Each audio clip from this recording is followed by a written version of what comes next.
the 1960s, several families wanted to ensure that their children with developmental disabilities would have a home and care once they could no longer provide for them. So for over 40 years, Rainbow Village has answered that mission. And joining us is Michael Ray, the Executive Director of Rainbow Village. Welcome, Michael. Well, thank you. It's my pleasure. So 40 years of history of Rainbow Village here in the St. Louis community. It's a long time to be around.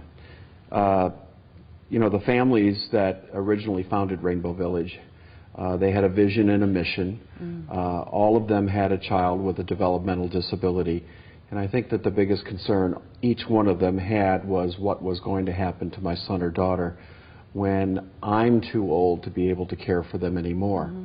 And that conceptually has not changed in the 40 years, and parents still have that concern today. Absolutely. So so they came together, these families, and started Rainbow Village, or? They started Rainbow Village. They purchased property, and the first home went up in 1973.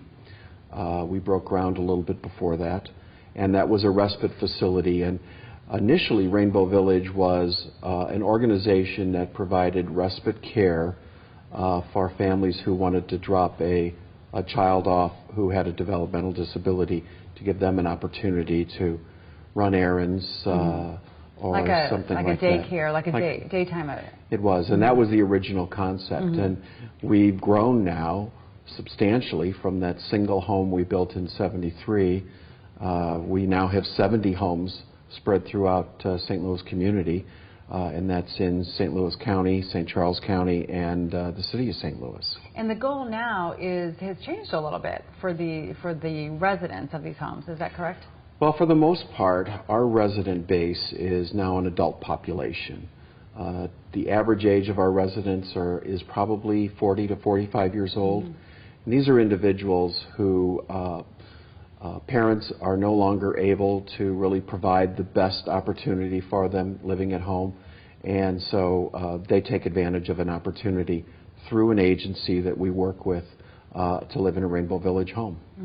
So the clients that are living in the homes typically come to you at an older adult age, in their 40s. They do. They do. So they've been at home with their parents up until that point. And as a parent myself, I know that you know, with a child with a developmental disability, how concerned you would be of what their lives are going to be like when you kind of set them free and give them that opportunity to live on their own.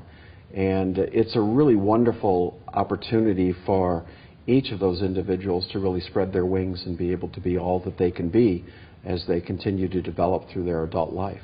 Is there any goal to having the client with the developmental disabilities come to you at a younger age to give them more time of more years of independence?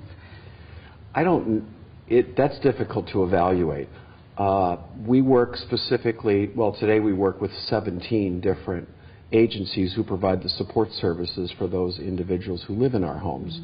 We don't specifically select the individuals who are going to live in the homes. They would be working directly with the agency.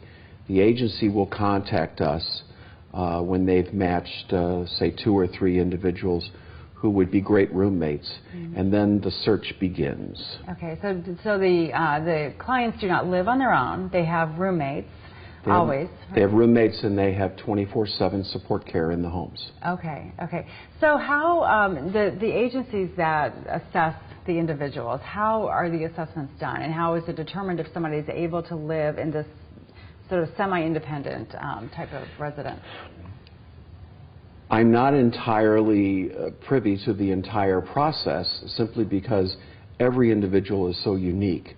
And agencies do a very, very good job of really vetting every opportunity before they work with those individuals, move them into a home, and during that process then we get heavily involved, because we have to ensure that they have everything that they need in the house as far as the physical structure of the home to allow them to live a great life.